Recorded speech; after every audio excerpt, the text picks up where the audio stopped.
when you've been doing workshops and trainings, as long as I've been doing them, you sort of start to notice some patterns and some themes emerging over time. And one of the things that happens a lot in the workshops or the trainings that I provide around employee engagement and retention is a moment when I can sense that I'm starting to lose someone in a workshop.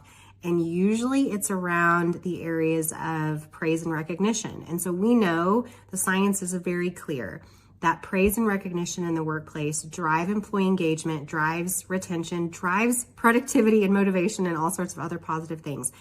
But there is this thing, this palpable thing that happens. I can feel it in a workshop when I start to talk about praise and recognition and I start to sort of lose someone. And, I'm used to that. I was a public speaking professor for a really long time. And so it doesn't hurt my feelings when people are like in and out of consciousness or, paying attention in a workshop.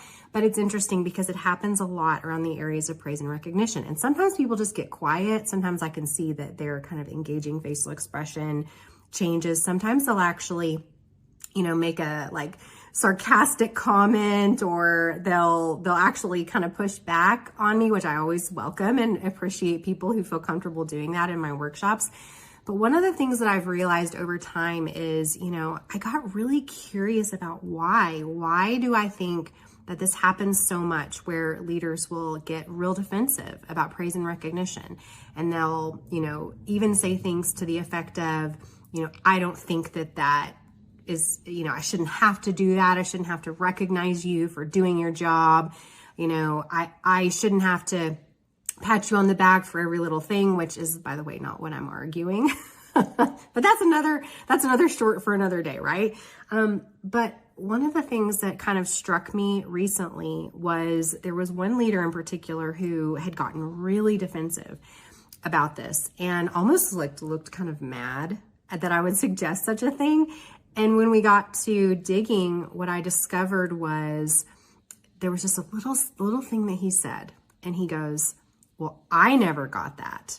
And he said it in sort of a defensive way, but it occurred to me in that moment, so I think what's going on is that there's so many leaders that, they've climbed the ladder, they're director level, they're executive level, and they got there working in environments that didn't recognize them, didn't, communicate their value, didn't show them on a regular basis how their unique contributions were contributing to the overall vision, mission, values of the organization.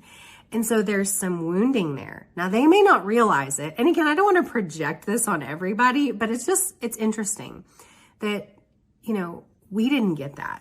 We didn't get that. And so why should we give that away? Why should they get that? And it struck me because I thought, man, this work, it really does take time. It takes time to change the norms and the standards and best practices in a workplace. And it takes time for people to realize that maybe even if I grew up, so to speak, in a professional environment where I didn't receive this on a regular basis, that doesn't mean that it wouldn't absolutely move the needle for the employees in my workplace. It doesn't mean that they don't deserve that. Maybe I should have gotten more praise and recognition and I didn't.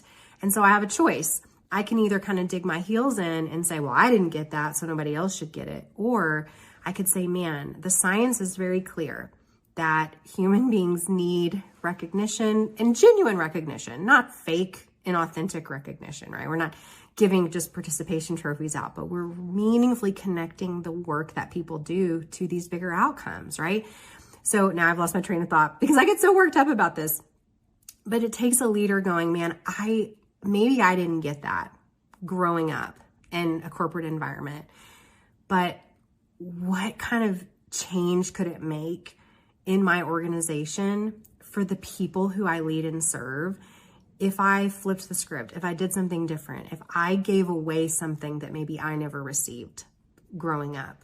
And so that's just something I've been chewing on is, how do we best communicate with people who have maybe missed out on so much recognition, authentic recognition across the lifespan of their careers.